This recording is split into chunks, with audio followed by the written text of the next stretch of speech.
오늘도 말씀을 깨닫는 은혜와 함께 하나님 나라를 누리는 복이 있기를 주님의 이름으로 축원합니다. 이제 11장은 나사로에 대한 이야기가 나오는데요. 죽은 나사로를 예수님께서 다시 살리신 이 표적을 통해서 우리에게 말씀하고자 하시는 바가 무엇인지 우리가 이것을 생각하며 한번 보도록 하겠습니다. 1절에 보면 어떤 병자가 있으니 이렇게 시작해요. 바로 마리아와 마르다의 오라버니였던 나사로였죠. 이 나사로가 어떤 병이었는지 정확히 알 수는 없지만 굉장히 중한 병에 들어서 정말 죽음의 그 고비를 겪고 있는 상황이었어요. 그래서 3절에 이에 그 누이들이 예수께 사람을 보내어 이르되 주여 보시옵소서 사랑하시는 자가 병들었나이다 말하죠. 예수님께 사람을 보내서 나사로의 상태를 전달을 해요. 그런데 직접 가지 않고 사람을 보낼 정도로 이 지금 나사로의 상태가 아마 위중했던 것 같아요. 그러니 그 병든 오라버니의 곁을 잠시도 떠날 수 없었고, 그래서 사람을 보내서 또 여자가 가는 것보다는 남자가 가는 게 빨리 전할 수 있겠죠. 그래서 사람을 보내게 되어진 거예요. 그때 예수님께서 들으시고 이르시되, 예수님이 들으시고 말씀하세요. 이 병은 죽을 병이 아니라 하나님의 영광을 위함이요 하나님의 아들이 이로 말미암아 영광을 받게 하려 함이라. 누가 봐도 지금 죽을 병이고 위급한 상황이에요. 그런데 예수님은 죽을 병이 아니다라고 하면서 아무것도 아닌 취급을 하고 계신다라는 거죠. 그리고 심지어 5절에 보면 본래 마르다와 그 동생 나사로를 사랑하시더니, 예수님께서 마르다, 마리아 또 나사로를 사랑하셨어요. 왜 그들을 사랑하셨는지 정확히 알 수는 없지만 정말 예수님이 특별히 사랑하는 자매들이고 형제였어요. 그런데도 불구하고 6절에 나사로가 병들었다 함을 들으시고, 우리 생각에는 사랑하는 자가 병들면 정말 시급하게 달려가겠죠. 그런데 사랑하신다고 하면서도 나사로가 병들었다 함을 듣고 그 계시던 곳에 이틀을 더 유하시고, 이틀을 더 유하셨어요. 그러니까 지체하셨다는 거죠. 우리는 사랑하는 사람이 병들면 지체 없이 가는 게 당연해요. 그러니까 마리아와 마르다가 사람을 보내 이렇게 전달한 이유는 예수님께서 지체 없이 내려오셔서 오라버니를 고쳐주시고 살려주실 것을 기대했을 거예요. 그러니까 예수님께서 그들을 특별히 더 사랑하셨고 가까이 여기셨기 때문에 그것을 안 그들은 예수님께서 지체 없이 내려와 고쳐주시고 살려주실 것을 기대하며 이렇게 사람을 보냈는데, 예수님은 죽을 병이 아니라고 하면서 시간을 더 지체해요. 그리고 우리가 결과적으로 알지만 예수님께서 시간을 지체하셨기 때문에 결국에는 나사로가 어떻게 해요? 죽게 되어지죠. 분명 예수님은 죽을 병이 아니라고 했는데 나사로는 죽었어요. 우리는 이런 일들을 종종 겪을 때가 있어요. 죽을 병이 아니다 예수님이 말씀하시죠. 그런데 우리가 보기에는 누가 봐도 죽을 것 같고, 누가 봐도 망할 것 같고, 누가 봐도 실패할 것 같은데 예수님은 그렇지 않다 말씀하는 거예요. 왜냐하면 우리가 느끼는 것과 실제는 달라요. 사람은 염려와 걱정이 있기 때문에, 또 죄 아래 있기 때문에, 죽음 아래 있기 때문에 시간의 또 한계 속에 있고 모든 것의 한계 속에 살아가다 보니까 우리가 느끼는 바는 죽을 것 같아요. 사람들의 이야기를 듣다 보면 죽을 것 같아요. 큰일 날 것 같아요. 건강 정보에 대한 프로그램을 들어보면 정말 내가 어떻게 될 것 같아요. 당장 거기서 가르쳐주는 대로 하지 않으면 죽을 것 같아요. 그러나 주님의 앞에 있어서는 다른 문제예요. 내가 느끼는 것과 실제는 다르다는 것을 우리는 생각해야 돼요. 우리는 죽을 것 같고 망할 것 같고 실패할 것 같지만 주님의 뜻대로 되어지는 거예요. 실제는 달라요. 그러니까 우리는 오히려 살 것 같고 잘 될 것 같고 흥할 것 같지만 결과적으로 망할 때도 있어요. 잘 안 될 때도 있어요. 결국 이 모든 것은 하나님의 주권적 섭리와 계획 안에서 이루어지는 일들이에요. 그러니 우리에게 정말 중요한 건 내 눈에 보이는 죽을 것보다 주님의 뜻이 어디 있는지, 주님이 원하시는 게 무엇인지 이것을 찾고 바라고 구하는 게 중요해요. 죽을 병이지만 예수님에게는 죽을 병이 아니고 오히려 하나님의 영광을 나타낼 일들이다라는 거죠. 그래서 우리에게 벌어지는 모든 일들은 궁극적으로 하나님의 영광을 위한 일들이에요. 우리가 잘 되는 것도 하나님의 영광이지만 안 되는 것도 영광이에요. 왜냐하면 그 모든 것을 통해서 결국에는 합력하여 선을 이루시는 하나님이에요. 좋은 일을 통해서도 나쁜 일을 통해서도 또 잘 되는 일을 통해서도 안 되는 일을 통해서도 결국에는 하나님의 선을 이루어 가시는 과정이기 때문에 모든 것이 하나님의 영광이 된다는 거예요. 그러니 지금 죽을 병에 놓여 있다 할지라도 죽음에 사로잡히는 것이 아니라 하나님께서 하고자 하시는 일들이 무엇인가를 바라봐야 하는 것이죠. 심지어 나면서부터 맹인된 자, 우리에게 있어서는 저주받은 자예요. 우리가 보기에는 죄인이고 저주받은 자예요. 그러나 예수님의 입장에서는 무엇이었어요? 하나님께서 영광을 나타내기 위해 하나님께서 하고자 하시는 일이 있어서 그렇게 태어나게 되었다라는 거죠. 그리고 예수님은 그의 눈을 다시 밝히 보게 하면서 하나님의 영광을 나타내시는 거죠. 빛 대신 그리스도를 전해주게 되어지는 거예요. 그러니 사랑한다고 하면서 지체하는 것이 오히려 우리가 보기에는 이해가 되지 않지만 예수님의 사랑의 방법이에요. 그러니까 예수님은 어떤 분이시냐, 여기서 우리가 깨달을 수 있는 것, 이것으로 우리가 예수님을 규정할 수는 없지만 이것을 통해 우리가 예수님을 깨닫게 되는 게 무엇이냐면 예수님은 내가 보기에 내 뜻대로 행하지 않는다는 거예요. 예수님은 내 뜻대로 행하지 않고 내게 가장 좋은 것을 주시기 위해 일하신다는 거죠. 내 뜻대로 일하시는 분이 아니에요. 내 뜻대로 지금 시급하게 내려와서 고쳐주는 분이 아니에요. 그것보다 더 좋은 것, 가장 좋은 것, 그 더 좋은 것을 주시기 위해 예수님은 오히려 지체하셨다는 거죠. 그리고 오히려 나사로가 죽을 때를 기다리셨어요. 이것을 통해 예수님은 오히려 참 사랑을 보여주시죠. 주님은 반드시 가장 좋은 것을 주세요. 내 뜻대로가 아니라 가장 좋은 것을 주신다는 거죠.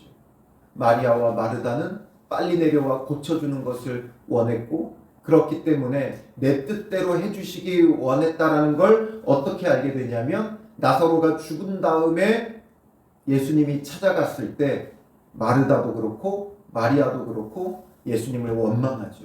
예수님이 여기 계시지 않았기 때문에 죽었다는 거예요. 그건 결국에는 우리 뜻대로 안 해주셨다는 것에 대한 원망이죠.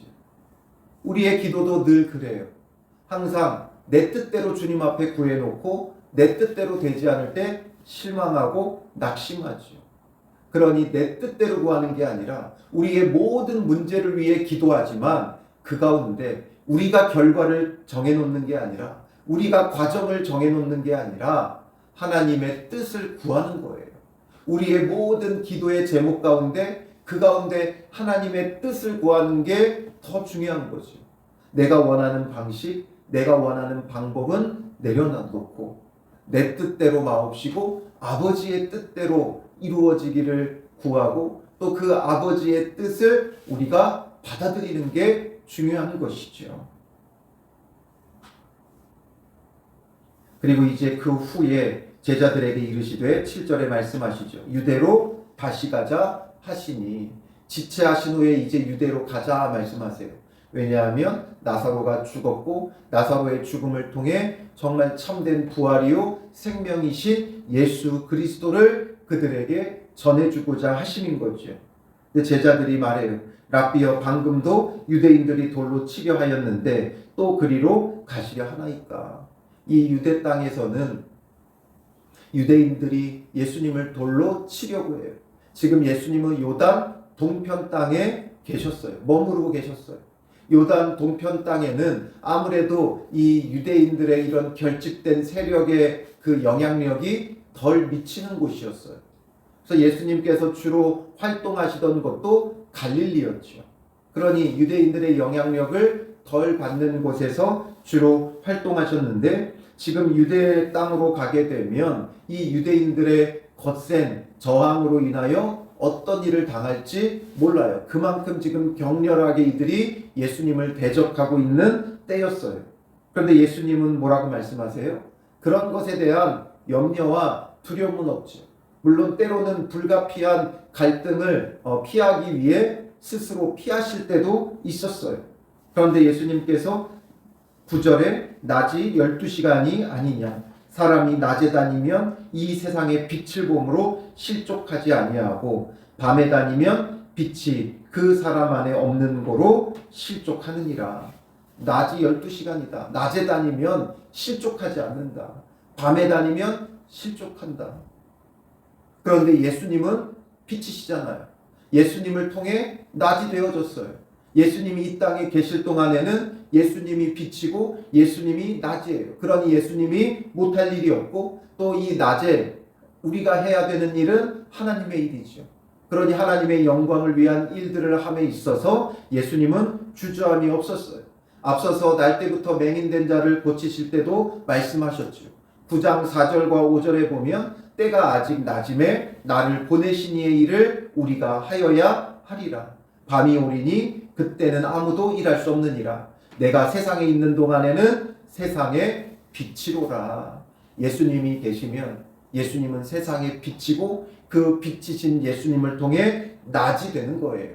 낮에는 우리가 하나님의 일을 해야 돼요. 보내신 이의 일을 해야 돼요. 그러니 예수님께서 보내신 이의 일을 해야 하는 게 당연하다라는 거죠. 아무리 유대인들이 거세게 예수님을 대적한다 할지라도 하나님의 일을 하면 실족하지 않는다는 거예요.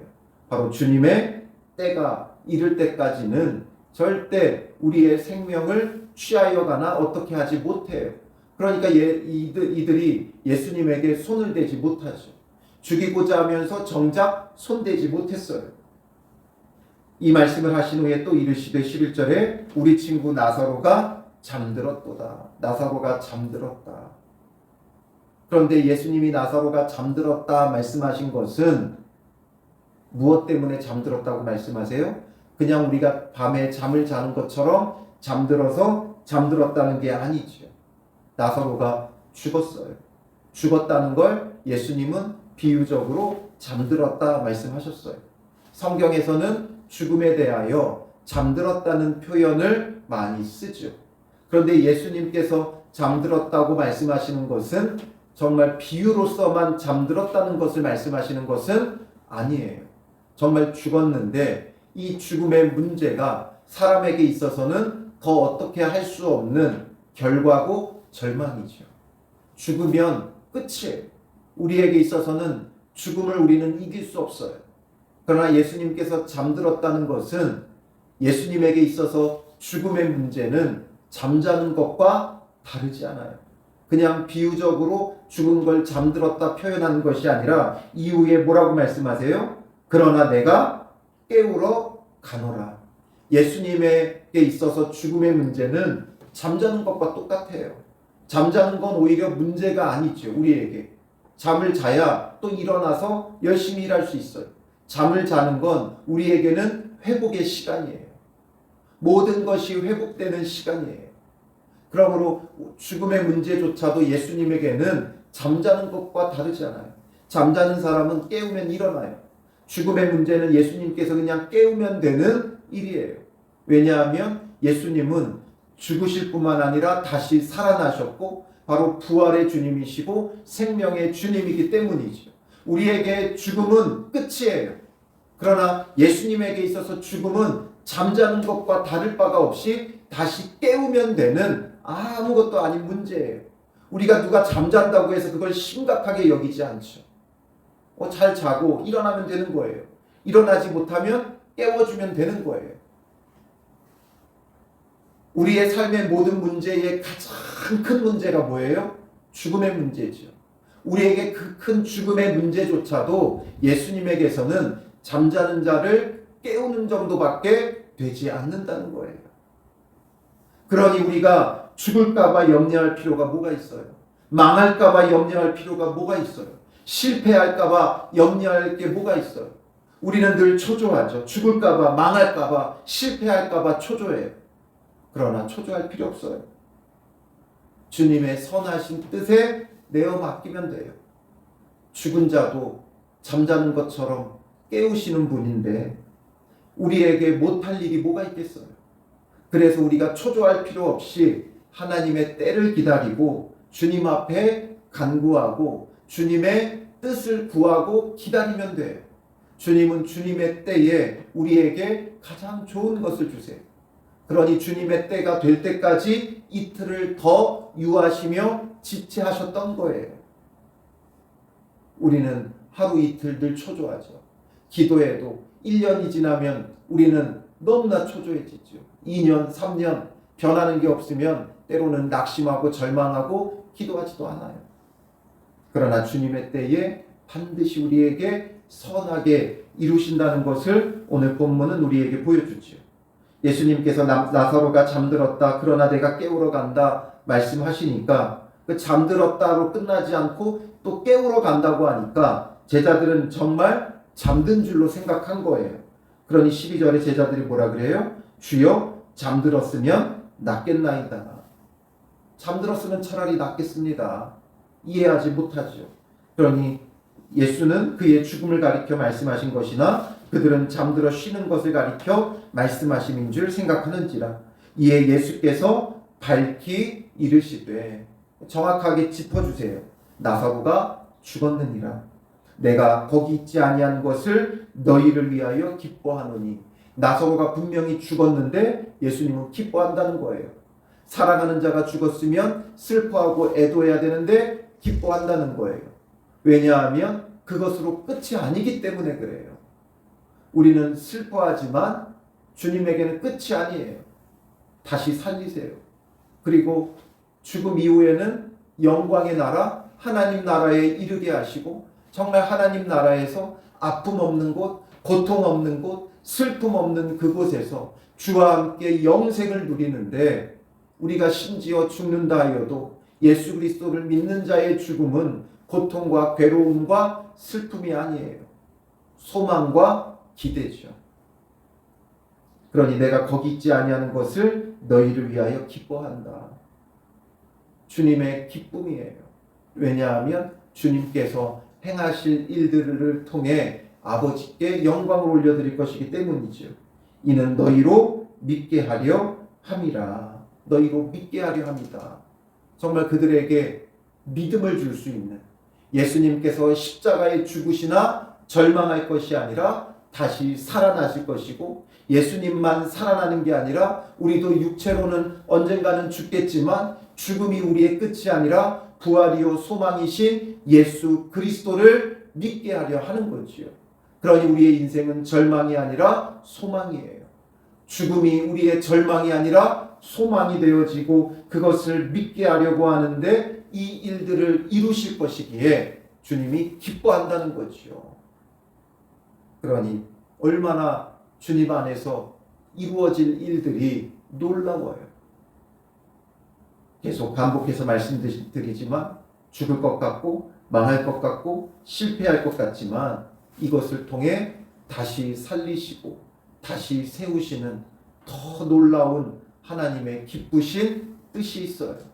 그러니 우리는 내 뜻대로 주님께서 행하시기를 구하기보다 주님께서 이 일을 통해 행하고자 하시는 일이 무엇인가 그것을 구하고 기대하며 정말 주님의 그 참 사랑을 깨달을 수 있어야 하는 거죠. 그런데 16절에 디두모라고 하는 도마가 다른 제자들에게 말하되 우리도 주와 함께 죽으러 가자 하니라. 주님의 뜻을 이해하지 못해요. 그러면서 우리가 잘 알기로는 도마는 어떤 사람이에요? 의심 많은 도마죠. 그런데 의심은 많지만 또 한편으로는 주와 함께 죽으러 가자. 그러니까 의협심도 강한 사람이었어요. 그래서 주님과 함께 이제 유대 땅에 가면 거세게 대적하는 자들이 있을 텐데 그들을 대적하여 주와 함께 죽으러 가자. 즉 결사항쟁을 하자 이거죠. 주님의 뜻을 이해하지 못해요. 뭔가 비장함은 있는데, 열심은 있는데 주님의 뜻을 이해하지 못하는 게 바로 오늘 우리예요. 그러니까 의협심만 강하고 정말 주님의 뜻과는 상관없죠. 주를 위해 죽는 게, 이런 게 주를 위해 죽는 게 아니에요. 우리가 헛된 죽음을 순교라고 착각하면 안 돼요. 정말 주를 위해 죽는 것은 무엇인가? 내가 죽어야죠.